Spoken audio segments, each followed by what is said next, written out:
Once upon a time in a small, quiet town, there lived a woman named Emma. She was known by everyone for her kindness, but there was something hidden beneath her bright smile. Despite her outward cheerfulness, Emma was struggling with an inner emptiness that she couldn't shake off. She had a good job, a loving family, and friends who cared about her, but something always felt missing.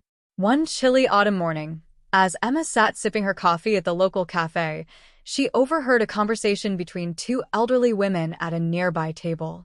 One of them, who had an aura of warmth about her, shared a piece of advice that would change Emma's life forever.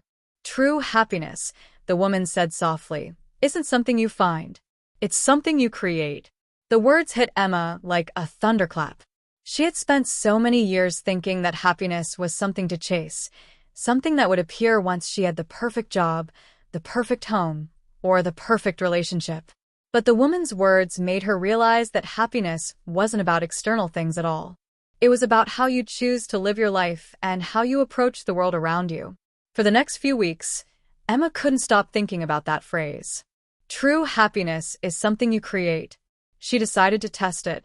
She started small.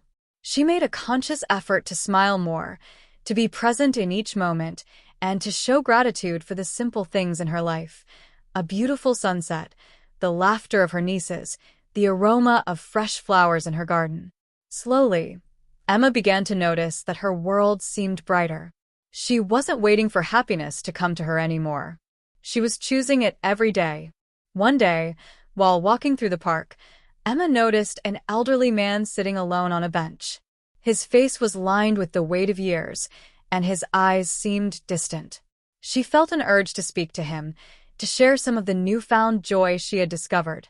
She sat down beside him, and after a few moments of silence, she asked him how he was doing. The man smiled faintly and shrugged. I've lived a long life, but somehow I never quite found what I was looking for. Emma, remembering the words she had overheard at the cafe, smiled and said, I've learned something recently. Happiness isn't something we find. It's something we create. We just have to choose it every day. The old man looked at her with curiosity in his eyes. Create it, you say? How do you mean? Emma explained how she had started finding happiness in the small, everyday moments of life, in showing gratitude, and in being kind to others.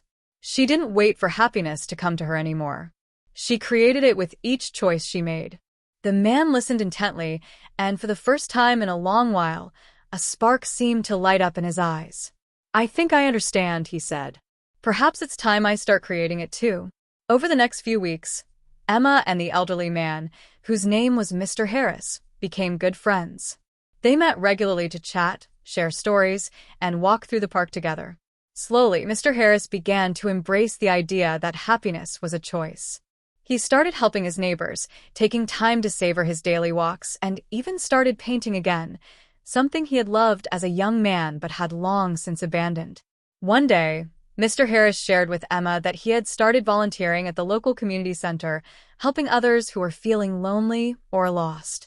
It turns out, he said, that the more I give, the more happiness I create for myself. Emma smiled, realizing just how true it was. The more she had chosen to create happiness, the more it had multiplied, not just for her, but for those around her as well.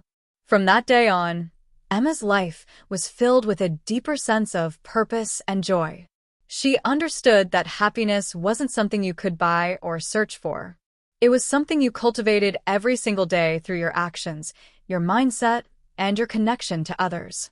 And so, Emma continued to live her life with intention, choosing happiness each day, and in doing so, she inspired others to do the same. The secret to happiness wasn't a secret at all. It was right there, within her all along.